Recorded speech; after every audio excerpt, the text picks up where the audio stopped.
Simsindisi wamo simanga usimangale sogimi ufihlu moya wame kuloiwa gibono kuhle ogningi ufihlu perfume wame twaleni elisithiswe lomile ufihlu kuphila kwamothandweni nembozwe ngesandla sakhe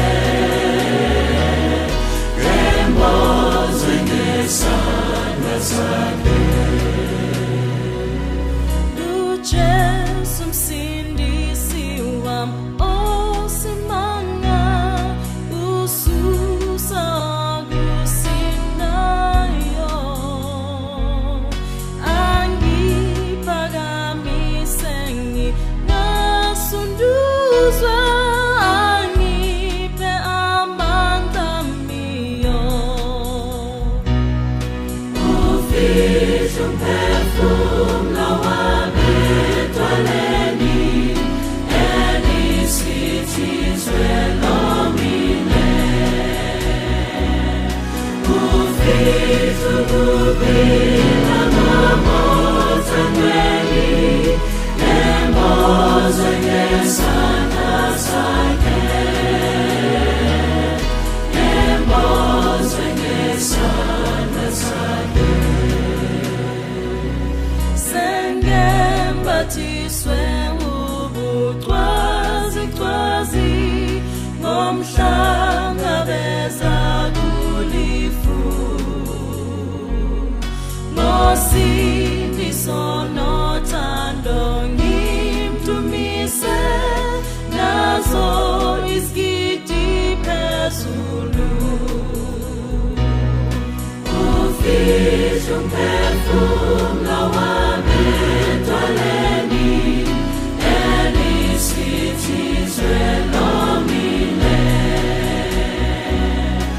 ufihlu kuphila kwamothandweni nembozwe ngesandla sakhe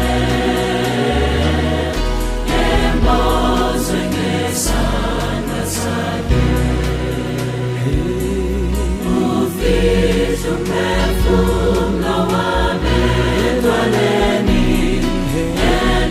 elisithiswe lomile ufihlu kuphila kwamothandweni nembozwe ngesandla sakhe nembozwe ngesandla sakhe ufihlu perfume lawami twaleni elisithiswe lomile ufihlu kuphila kwamothandweni nembozwe ngesandla sakhe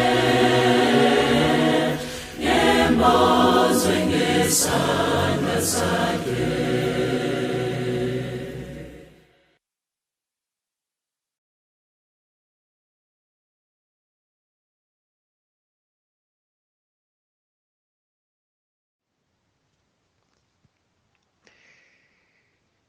Egameni likaYise nelendodana nelikaMoya Ingcwele. Nkulunkulu olungileyo, mnini mandla wonke. Ngida phambi kwakho Nkosi kulesikhathi lesi. Ngida udethula yeJesu ngiqale ngidethule mina kuqala mina emoni. Nkulunkulu oyingcwele lengakafanele nakuliphatha legama lakho. Kodwa Nkosi yamakhosi ngoba kufanele kungumsebenzi lo wasithuma wona. Sengicela ke babe ukuthi uma ngiqala ukukhuluma nawe yeJesu ungemukele Moya Oyingcwele akhulume ngingakhulumi mina, ukhulume Moya Oyingcwele. ngoba mina ethi insebetho umlomo wami ethi ngcolile. Nkulunkulu oyingcwele, Baba Jesu Kristu, mdali welizulu nomhlaba nolwandle nemithombo yamanzi. Nkulunkulu olungileyo kulesikhathi lesi, uma ngisonzela kuwe Babe, ngemukele. Ngemukele Babe, ngidedandla lengethwala ngato libandla lakho, ngikhuleka Nkulunkulu oyingcwele umthandazo lo dawuthi ulilethe phambi kwakho. Ngegama lakho-ke Nkulunkulu oyingcwele uthe Baba asite phambi kwesihlalo sobukhosi belizulu, site ngesibinzi lesikhulu. Ngalelo gunya-ke ngonyama kungimanje Babe sengethwala nalo ibandla lakho lensali, ngililetha kuwe Nkulunkulu oyingcwele. Babe sisaqala Nkulunkulu oyingcwele tinkonzo, leti nkonzo ngitethula phambi kwakho yeJehova. Tibe ngumthwalo wakho Nkosi yamakhosi, ukuthi kutawuthi lo dawumthuma ngamunye ngamunye uma ethula inkulumo kubantwana bakho, kungakhulumi yena, kukhulumela izulu liqobo lwalo. Nkulunkulu olungileyo Babe, kude lofanele ukuthi angaphatha tindzaba takho, ngoba sonke kulomhlaba lo onakelena kangaka singcolile, simnyama.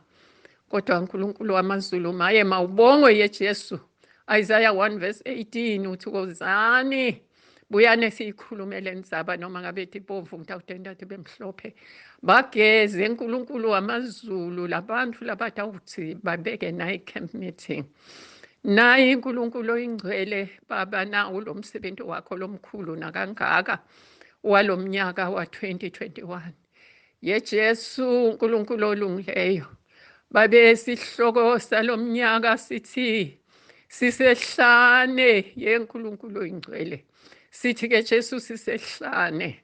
Ehlane-ke ngonyama yomndeni kaJuda, uma kuhanjwa ehlane, lihambe bese liyaphela, bese kufikwa lapho kutawuthukumala khona. Nkulunkulu oyingcwele Babe, siyatiletha kuwe ukuthi kuleli hlane lesikulo, lolu gadule lesihamba kulo Nkulunkulu wami, ngato tonke tindlela, kubhoke kweswela, kubhoke konke Nkosi yamakhosi, kude lokungekho. Kubhoke indlala, kubhoke kweswela, kubhoke kuhlupheka, kubhoke kusweleka kwetimali. Konke ngonyama wena uyakwati. Kulihlane kithi Jesu, ngoba sihamba Babe siyadukuza sathi ukuthi leli hlane liyawuphelelaphi nokuthi liyawuphela nini. Kodwa ngegama lakho Jesu, ngoba maye wethembekile, ngethembiso takho nguyebo amen. Sineligunya lelikhulu ukuthi leli hlane noma ngabe lidze kangakanani kodwa litawuphela. Ekugcineni kwakho konke sitawufika lapho liphela khona, bese singena endzaweni yenjabulo, bese singena lapho sesitawuba neliwundlu lelizulu khona. Nkulunkulu oyingcwele Babe, nayi le camp meeting, na uBabe lo mhlangano uyalathi leli bandla lakho Nkosi liwuletha njalo ngomnyaka. Iba nabo Nkulunkulu wami, bethwale Babe bantwana bakho, nabo bengathi ukuthi kufuneka benteni. Uvule Nkulunkulu oyingcwele indlela, uvule indlela njengamhla uyivula olwandle ethi insimbini Babe labakhuluma kudo. Nkulunkulu olungileyo, Nkulunkulu onamandla, konke kubahambele kahle, bese kuthi bantwana bakho labathawukuva, bese bathi nembala simvile Jesu wakhuluma nathi. Egameni lakho-ke Nkulunkulu wami, kude lokungenteki idwala laphakade. Cela wena Babe ngokwathi ukuthi awuhlali ungayilaleli imikhuleko yethu, ngoba kusho wena uthi asite phambi kwesihlalo sobukhosi, site ngesibinzi. Nkulunkulu oyingcwele, ngithwala libandla lakho lensali Nkulunkulu wami, lonke ngobungako balo Nkosi yamakhosi. Babe sibusise Jesu Kristu, sehlisele Babe imvula yetibusiso ngonyama yomndeni kaJuda. Nali-ke Nkosi leli bandla lakho lase-Eswatini Nkosi yamakhosi, liqala i-camp meeting, ledinga wena, ledinga moya loyingcwele, kude lo munye longakhuluma bamlalele bantu. Bantfuthi indlebe tabo tikitatwa kuva kwelive, Mnini mandla wonke, babe asithi uma silalela ngaleyo ndlela lesitabe silalele ngayo, ukwente wena kube ngishukela kithi, ukwente kube luju yengonyama. uNkulunkulu oyingcwele athi lokhulumako sive ngathi ngabe akasayekeli. Ngani? Ngoba kutabe kungakhulumi yena, kutabe kukhuluma lizulu yeJesu Kristu, kutabe kukhuluma lo moya oyingcwele lo wathi usithumelela yena. Kwasho wena wathi asingeke sihlupheke, wathi angeke sibe nesidungu, angeke sesiswele ngoba usithumelela umlibadisi, usithumelela lotha, usicondzisa, usithumelela umcondzisi. uNkulunkulu olungileyo ucondzisa babetilimi into ebantwana bakho bathi uma beqala bewenta lo mthandazo, uma beqala beyenta le nkonzo, kuvele kwehlele izulu uqobo lwalo. uNkulunkulu oyingcwele athi lovile uNkulunkulu oyilungileyo aphinza atibuke atifune kabusha, athole nemathemba ekwadi ukuthi leli hlane lesikulo lesikhashana, leli hlane lesikulo uNkulunkulu wami, lesikhathi lesingene kuso manje, lesisibona thina leli hlane lelimangalisayo. uNkulunkulu oyingcwele sente babe silungise ingqondo sathu ukuthi leli hlane liyaphela, isikhathi salo siyaphela. Sesithawungena lapho sithawujabula khona. Ngani? Ngoba sithabe sihamba neliwundlu lasesilwini. uNkulunkulu olungileyo iba nathi babe ngabanye nangabanye. Ludungo lonke Nkosi lubuyele kuwe, ufanele indumiso. Gcinene kwakho konke sikuphakamise sithi uyingcwele, uyingcwele, uyingcwele Mnini mandla wonke. Konke sengikushiye etandleni takho-ke manje, egameni Nkosi yethu Jesu Kristu lebuya masinyane kuze kube phakade. Amen. Nginibingelele bazalwane kwelihle igama lomfeli wethu uJesu Kristu. Siyambonga uNkulunkulu ophinde wasipha elinye ithuba lokuba sifunde izwi lakhe kule camp meeting yango-2021. Ngizocela sithathe amabhayibheli ethu sivule incwadi ka-1 Peter 3, sofunda uverse 18 to verse 22.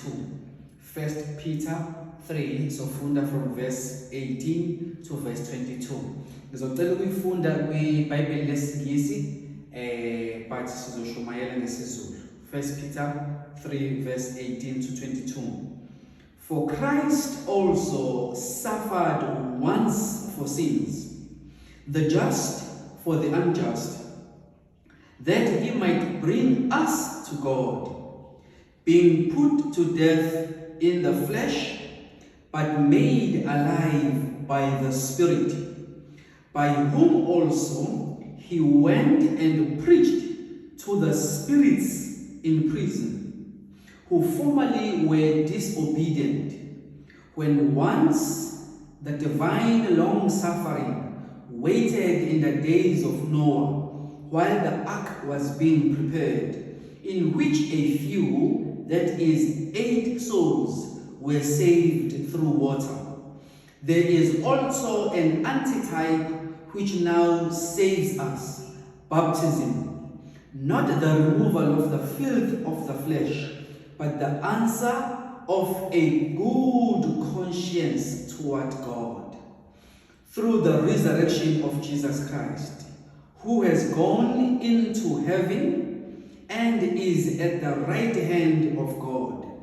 Angels and authorities and powers having been made subject to him. uNkulunkulu akubusise ukufunda kwezwi lakhe manje naphakade. Amen. Ngizocela sithobise amakhanda, sivala amehlo uma sikhuleka. Baba wethu osezulwini, nonguyise weNkosi yethu Jesu, siyalibonga ithuba lokufunda ngosizwe lakho.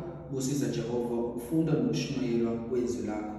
uNkulunkulu moya oyingcwele, lungisa izinhliziyo zethu nezingqondo zethu, uvume ukuba konke esikufundayo sibe nokuqonda, sikwazi Nkosi ukukusebenzisa ezimpilweni zethu. Sekwenzekile konke udumo nenkazimulo kube kuwe Baba, ngoKristu Jesu siyakhuleka. Amen.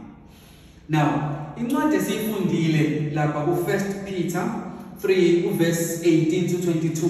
Ngifisa ukuyichaza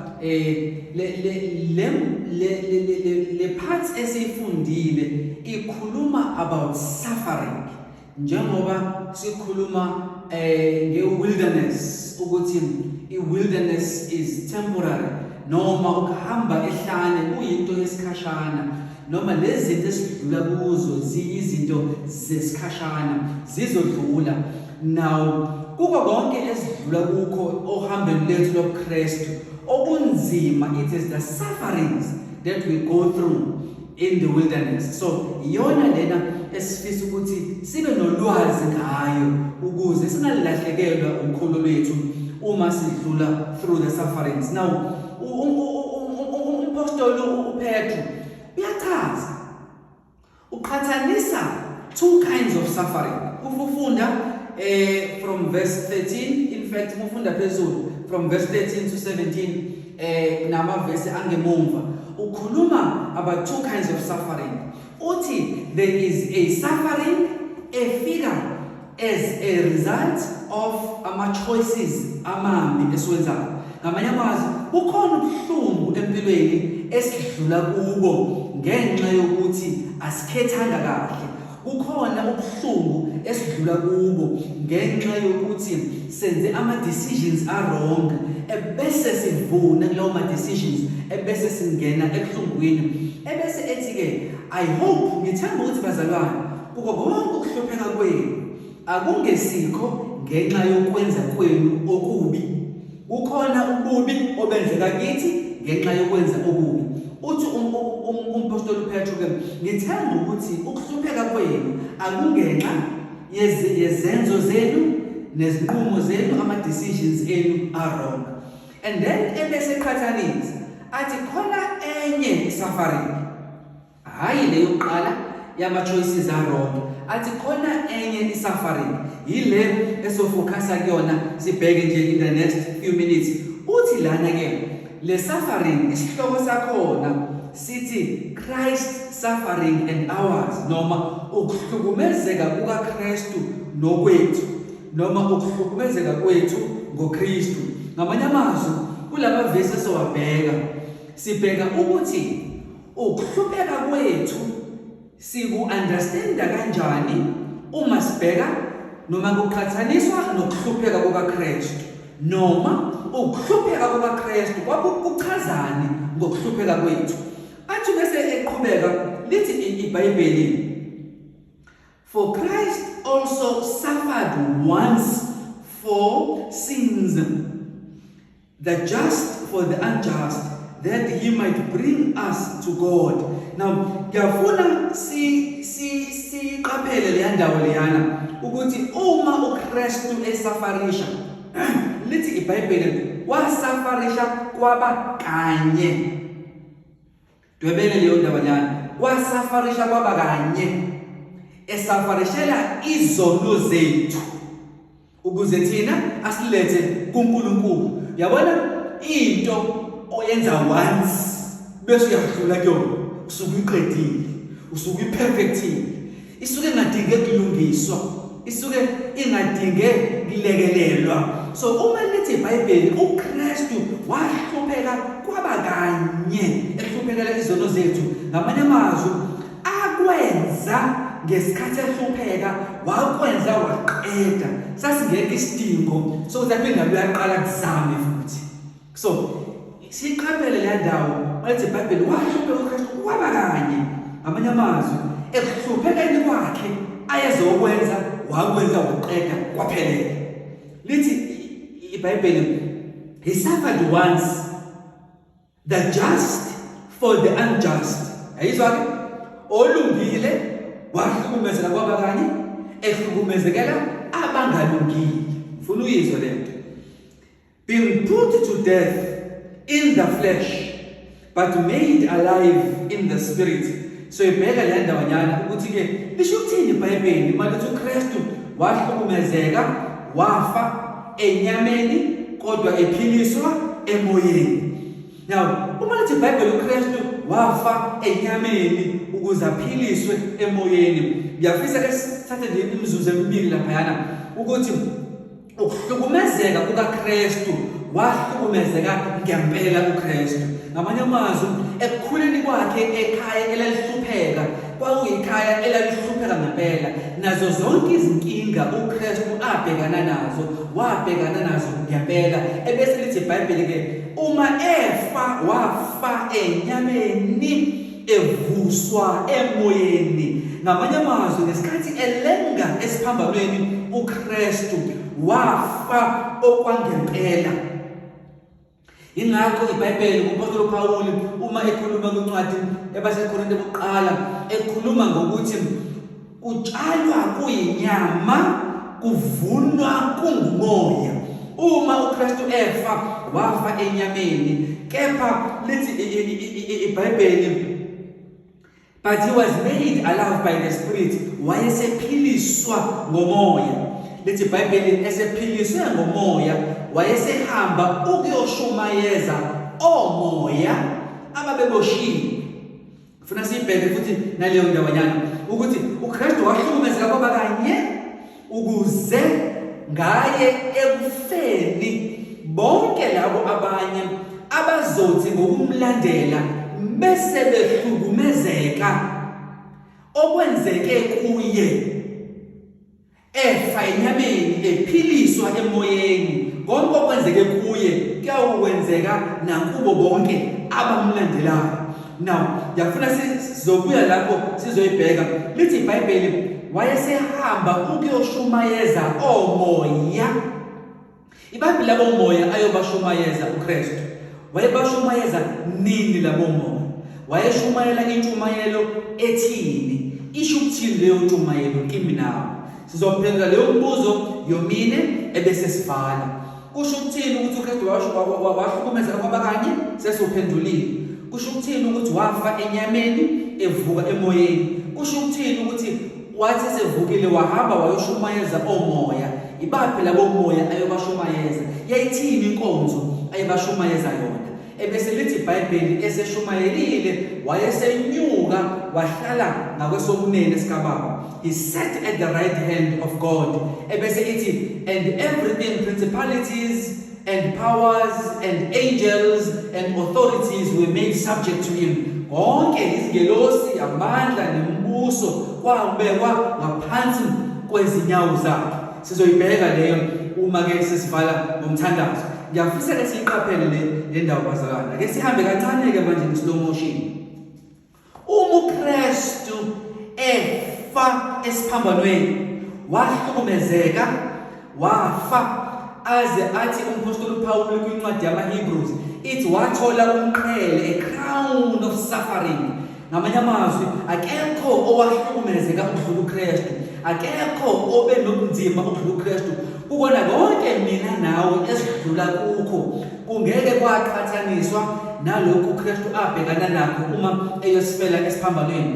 Lithi iBhayibheli ke wafa wangcwatshwa on Friday efa enyameni. Wayewumuntu ngempela owahlukumezeka ngempela, but on Sunday morning ngesonto ekseni wayesevuka evuswa ngokumoya. Now umevuka uKristu njengoba semlandile ngokwapostoli Pawuli incwadi yabaseKorinte bokuqala ukuthi umevuka ngokamoya wavuka. Lithi iBhayibheli wahamba wayeboshumayeza omoya.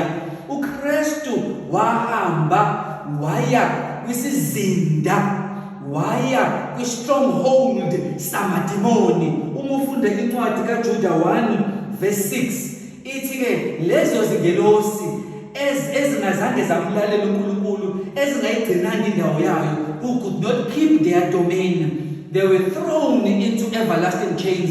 Lezo zingelosi zaphonswa ejele, zaboshwa. Iziphi lezo zingelosi? Siyazi ukuthi uma kusuka impi ezulwini kunezingelosi ezalahlelwa emhlabeni, lezi esesizibiza ngamadimoni, lezi ezahamba 1/3 of the angels, lezi ezihamba noSathane. Angithi yizo lezi ezisifaka ekuhluphekeni, yizo lezi ezisifaka kuma suffering nama tribulations. Lithi iBhayibheli umevuka uJesu on Sunday morning wahamba waya kulawo madimoni lawo. Umefika kona washumayela kona, wayengashumayeli ukuthi aguquke, wayengashumayeli ebheke conversion noma salvation. Leli gama lisho ukushumayela, alisho ukushumayela kokubheka insindiso. Ukushumayela kuba yi-witness kwesinye isikhathi, kukuletha ubufakazi. Ngamanye amazwi uJesu umevuka on Sunday morning wahamba wayofakaza emademonini. Excuse me. Wathi uJesu, njengoba ngifile Friday enyameni, ngavuka ngomoya, sengiphila ingunaphakade, nabo bonke abezemva kwami, nabo bonke abakholwa yimi, ayisekho into eningayenza kubo enyameni bangayinqobi ngomoya. Njengoba ngivukile ngomoya, nabo bayovuka ngomoya. Njengoba ningihlukumezile enyameni, nabo noma ningabahlukumeza enyameni, kepha yikho into eniyoyenza enyameni kubo eyodlula umsebenzi owenziwa umoya kubo. Ngamanye amazwi uJesu wahamba wayotshela amadimoni, wathi noma sengenza noma yini kubona, sengiqedile ngabo, sebenqobile. Njengoba nginqobile nabaqobile, njengoba ngivukile ngisho ngababulala nabo bazovuka, ngizobavusa.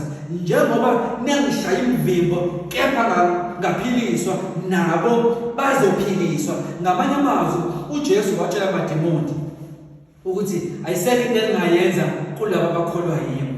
Ayikho suffering engeke umoya ayijika ayenza ibe ukuphila. Uma eqeda ukwatshela amadimoni, lithi iBhayibheli wayesenyuka wayohlala ngakwesokunene esikhabani. Ngisazozihlanganisa-ke lezi zinto ukuze sizi-understande kahle ukuthi uJesu uma ehamba eyohlala ngakwesokunene esikhabani, the right hand esokunene sisho approval of noma favor of. Ngamanye amazwi uma uJesu ehlezi ngakwesokunene esikhabani, thina sisindisiwe ngoJesu osimele ezulwini ngakwesokunene esikhabani. Ngamanye amazwi konke osekwenzeka kithi akusho ukuthi uNkulunkulu yingoba esicasukele, ngoba khona uJesu ongakwesokunene esikhabani. Angithi mina nawe masikhala siba nale mbuzo engazi ukuthi mhlasimbe uNkulunkulu akekho ngasohlangothini lami. Yingakho kwakubalekile kuncwadi yezenzo uma uStefani bezomkhanda ngamatshe, washumayela uStefani, balamukela ivangeli, balinqaba ivangeli. Uma sebezomkhanda ngamatshe uStefani, bathi bona bevala izindlebe becabanga ukuthi uStefani into ayenzayo iphambene nentando kaNkulunkulu, bemkhanda ngamatshe bethi bamele uNkulunkulu. Bathe bewacosha amatshe eguqa uStefani, lithi iBhayibheli lavuleka izulu, wabona uKristu ehlezi ngakwesokunene esikhabani. Ngamanye amazwi izulu lalithi, Stefani, okuzokwenzeka kuwe manje ukhandwa ngamatshe, okuzokwenzeka kuwe manje uthukwa, okuzokwenzeka kuwe manje ubulawa, akusho ukuthi uNkulunkulu uqabene nawe, akusho ukuthi uNkulunkulu umelene nawe. Bheka uKristu ungakwesokunene sikaNkulunkulu. Yingakho Stefani bathe bemkhanda ngamatshe kwabakhulekela labo ababemshaya, wathi uNkulunkulu akabathethelele. Kungani uStefani ayebakhulekela? Ingoba bebenga-understand ukuthi yini into abayenza. Mina nawe uma sidlula through i-suffering esidlula kuyona emhlabeni, asingabaqalekisi abasifaka kwi-suffering, asingabakhulumi kambi abasifaka kwi-suffering, ngoba bengazi bona ukuthi esimkholwayo ungakwesokunene sikaNkulunkulu. Ngamanye amazwi ayikho into abangayenza kithi ukuze uNkulunkulu angasamukeli. Now ngifuna siqaphele le ndawanyana yokuthi amadimoni la uJesu ahamba wayewagiva, wawatshela ukuthi senginqobile, futhi bonke abangilandelayo nabo banqobile ngami. La madimoni emva kwaleyo nkonzo asuka esesuka ngokuthuthela nangolaka ukuzopersecute noma ukushushisa ibandla. Ufuna uyizwe kahle ke lento. Abangcwele abashushiswa ngoba uNkulunkulu engenamandla. Abangcwele bashushiswa ngoba uNkulunkulu enqobile. Ngamanye amazwi ukuhlukumezeka kwabo akusikho okwamandla amancane kaNkulunkulu, kepha kungenxa yamandla kaNkulunkulu aletha usindiso kubo. Lolo sindiso laze kwatshelwa ngisho amadimoni ukuthi bonke abakholwayo ayikho into engingayenza kubo. Ngizobashaya enyameni athi uJesu ngizobaphilisa. Athi ngizoletha ububi kubo. Athi konke okubi ngizokushintsha kusebenzelana kube kuhle. Athi ngizobabulala noma ngingababulala mina ngizobavusa. Futhi bese ngibavusa ngizobe sengibavusa ngomoya. Sebevuka sebenenyama engaboli, sebenenyama engafi, sebenenyama athi umpostoli Paul ku1 Corinthians 15 athi ke sebesesigqoke an incorruptible bodies. Sesinemzimba engangenwa shukela, engangenwa BP, engangenwa cancer.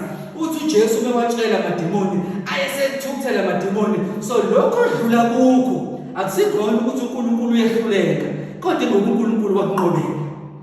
Yila madimoni hayi ngoba enamandla, eza kuwe ngoba wasenamandla, ayisekho into angayenza. So konke okwenzakala kuwe akusikho ukuthi uNkulunkulu umelene nawe, ingenxa ukuthi uNkulunkulu uyakuthanda, ingakho amadimoni ekuthukuthelele kangaka.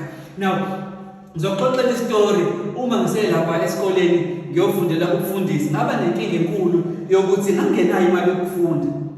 Sebengithathile esikoleni, bejabulile, bewathanda ama-results ami, nebandla lami lifaka ama-recommendations, lafaka incomo, lathi ngithatheni, siyalibona ubizo laNkulunkulu kuyena.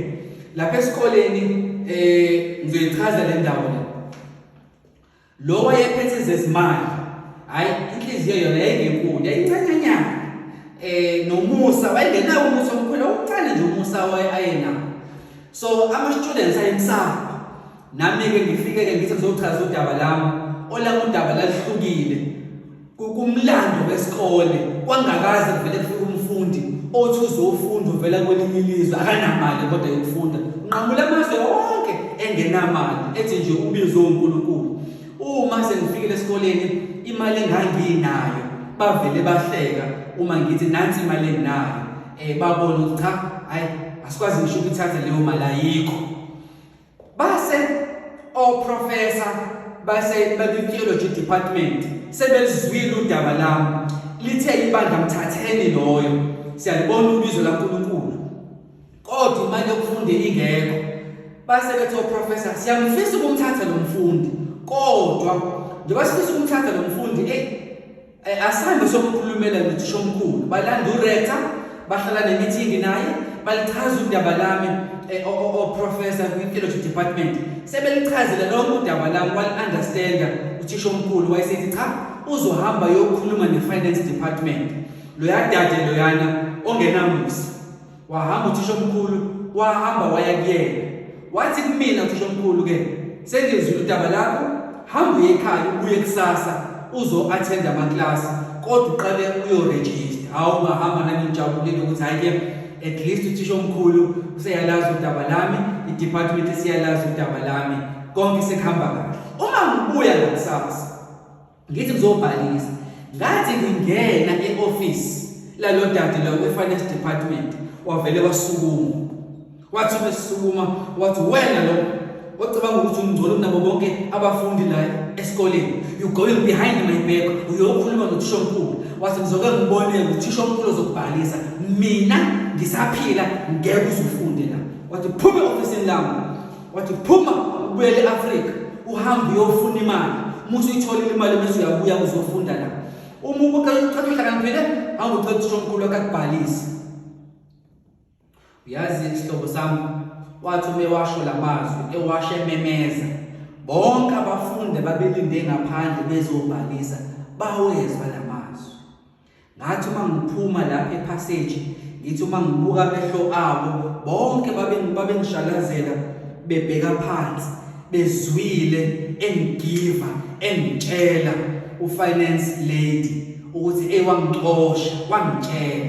ngaphuma ngihamba kancane lapho ngidlula ngingafuni ukuba ngibheke phansi angiphindanga ngabuyela emaklasini ngahamba ngayohlalela kuthe emva kweyinsuku bafona oprofessor bathi yendo asibone eklasini ubuphi ngithi mina hayi ngaxoshwa bathi wangaphinde ngibuye bathi ngokuya bese nginemali ngasho yonke into eyashiwo kumina amagama abuhlungu bathi oprofessor hawo kanti wathini kuwena uthisha omkhulu ngithi uthisha omkhulu wathi ngibuye ngakusasa bathi phoke ngithi mina hayi ngazama ngahluleka bathi hayi waphinde wathi uthisha omkhulu kuwena ngathi hayi wathi uthisha omkhulu angifike ngiattend amaklasi bathi phoke asikubonile emaklasini ngithi mina hayi ngaxoshwa bathi ima ndoda ubani ophethe isikole uthisha omkhulu noma i-finance department this finance lady ubani ophethe isikole ngathi ngithisha omkhulu bathi phoke uthenga uthisha omkhulu kwena ngathi uthenga ngifike eklasini bathi pho ufike ngani eklasini ngathi mina ngixoshwe i-finance department bathi hayi muntu kaKristu ifisa uyizwe kahle lento ifisa like uJesu othe mina nginqobile uJesu otshela amadimoni ukuthi ngeke ngibenze lutho ngifisa uzwe kahle ingoba uJesu declared to the demons ingakho ediniwe nami ngathola emva kweyinsuku ukuthi uthisha omkhulu wathi umeza kulo dade akamcelanga ukuthi angibhalise wamtshela wathi lo mfundi lo uzombhalisa lo mfundi lo uzofunda la ngenxa yokuthi lo dade watshelwa ayesekusho kumina wayesekusho ngokuthukuthela out of anger ngoba usetsheliwe ukuthi kumele ngibhalise ngamanye amazwi lamandla becamba ukuthi unawo usephuqiwe wona wayesetshela ukuthi ayisekho into ongayenza kulomfundi kanjalo nami nawe into amadimoni ayenza lithi ayenza ngoba setsheliwe ukuthi awanamandla kuthina ingakho sekukhuluma noma kanjani ingakho sesihlukumeza noma kanjani ingakho esesithuza amadimoni ngoba amadimoni uwatshelile uKristu ukuthi ayisekho into engayenza kulaba ngoba bonke laba basindisiwe now lithi iBhayibheli uma sesiyangaze egcineni lithi konke verse 22 who has gone into heaven and is at the right hand of God angels and authorities and powers having been made subject to him izigelosi amandla ubusa nakho konke kubekiwe ngaphansi kwezinyawo zakhe ifisa uyizwe kahle ke lento lithi iBhayibheli uma uJesu esehlezi ngakwesokunene sikaNkulunkulu wonke amandla asebekwe ngaphansi kwakhe ngamanye amazwi wonke amandla areporta kuyena awekho amandla azimele wonke amandla areporta kuyena ingakho lapha kuMatthew 28 athi mase ubuyile athi bheka ngiphiwe wonke amandla ezulwini nasemhlabeni athi ngakho hambani nenze izizwe zonke abafundi ubanikeza iGreat Commission noma umyalelo wokushumayela ngoba ethi unawo wonke amandla ingakho incwadi ithi wonke amandla asengaphansi kwakhe uKristu umuntu kaNkulunkulu awekho amandla angaphezulu kwakho angenza noma yini kuwena wonke amandla aphezulu kwakho khona amandla areporta kuwona okungamandla kaKristu izingelosi azinamandla ingakho umpostoli Paul yamthanda lapha kwincwadi yamaRoma uma eseyivala ekhuluma ukuthi kuphi ongasihlukanisa nothando kaNkulunkulu oluKristu Jesu athi kwakuphila kwakufa akusenamandla athi kwazingelosi kwani akunamandla athi kwazinto ezikhona kwazinto ezizayo athi akukho onamandla okusihlukanisa nothando lukaNkulunkulu olukuKristu Jesu lezi zinto ezizenze ngathi sinamandla empilweni yakho ithi incwadi asinamandla kuwe ngoba umkholwayo wanqoba okholwayo wawatshela amademoni okholwa nguye ungakwesokunene sikaNkulunkulu akukho okusemhlabeni isikhathi esikhona even nesikhathi esizayo akukho kula emhlabeni okunamandla okuhlukanisa nothando kaNkulunkulu oluKristu Jesu ngicela uqaphele lena msengivala Kristu wahlukumezeka kwaba kanye ukuhlukumezeka kwami nawe akusasho lutho ngoba ukuhlukumezeka kwakhe wakunqoba konke ukuhlukumezeka. Ingakho ahlukumezeka kanye. Akadingi ukwenza ama-corrections. Akwenze eCalvary kwaphelela. Ima isibindi umuntu kaNkulunkulu. Lithi iBhayibheli umevuka evuswa ngomoya. Nami nawe sinesithembiso sokuthi siyovuswa ngomoya. Sesivuka sesingena kuhlupheka. Sesivuka sesingena kugula. Sesivuka sesingena kufa. Sesivuka sesingena kubona. Onke mina nawe esidlula kuko kungenxa yokuba yena wathi sevukile waye emademonini. Ngicela ukuhlebela lento. Uma lithi iBhayibheli le mimoya eyayiboshiwe, the spirits in the prison, these demons. Uma iBhayibheli likhuluma ngejele eliboshwe ku alishi ukuthi la mademoni ahleze endaweni ethizeni avaleliwe. Cha, alisho lokho. Lithi iBhayibheli njengomuntu osejele who is restricted. Lithi iBhayibheli nawo amademoni are restricted ukuthi yini angayenza kuwe. Awanayo nje i-unlimited access. Awakwazi ukwenza noma yini. Akwazi ukwenza kuwe ukaliwe. iBhayibheli uma likhuluma ngejele, ejele abantu abasejele bake space esi-confined, basendaweni evalelekile. Izingelosi noma amademoni abekelwe umkhawulo, kunama-boundaries ezinto akwazi ukuzenza kuwena. Ingakho ngisho empilweni kaJobe wathi uNkulunkulu ngakwenza lokhu, kodwa ukuphila kwakhe ngeke ukwazi ukuthi ukwenze lutho. Amademoni awakwazi ukwenza noma yini. Afana njengabantu ababoshiwe, afana njengezidalwa eziboshiwe. Ingakho lithi iBhayibheli zaphonswa into everlasting chains kumaketanga. uNkulunkulu akukho la amademoni ayowaqaqa khona ukuba azenzele kithi. Umebuya uJesu uyothatha thina sibe kanye naye ukuze amademoni awaqaqa. La mademoni akuhlukumeza empilweni yakho nasempilweni yami esifake ezinkingeni. Awenzi ngokuthanda kwawo. Khona amandla angaphezulu. Konke okwenzakala empilweni yomKristu, uKristu uhlezi ngakusokunene sikaNkulunkulu. Imisibindi, uqine okholweni, ungesabi noma udlula ezintshishisweni ezesikhashana. Ukahamba lehlane in the wilderness kuyinto yesikhashana, futhi akusiyo ngenxa yesizathu sokuthi uNkulunkulu uhlulekile, kepha kungenxa uNkulunkulu unqobile. Nalabo abahlukumezayo hayi ngoba benamandla, ingoba uNkulunkulu usebagivile, usebatshelile ukuthi abanamandla kithi.